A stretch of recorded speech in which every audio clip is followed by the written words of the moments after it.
Hey, welcome back to the channel. As I promised, I wanted to give you a quick update on what happened with the install of the big brake kit. Everything went really well, really smooth.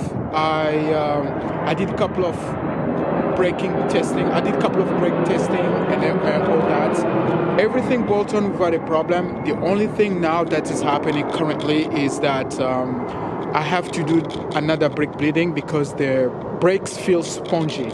Meaning when you press on the brake pedal, the brake just goes all the way down and it feels like you are pressing the sponge. So that's what it means of spongy brakes. So that's what I'm fixing right now.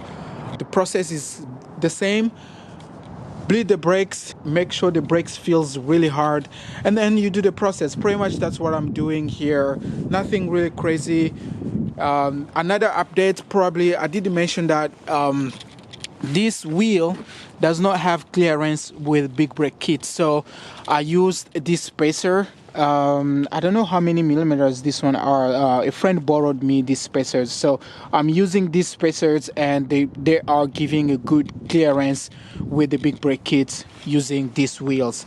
These OEM wheels are not good. Definitely I am going to buy different wheels, but for the time being the spacers are just doing the job really well on giving a clearance with the big brake kit. So that's pretty much about it. I don't have much to say, but again, if you have questions, you have any questions about this install, let me know.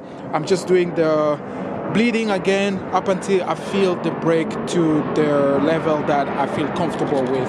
Other than that, that's all guys. Thank you, and I hope to catch you on the next one.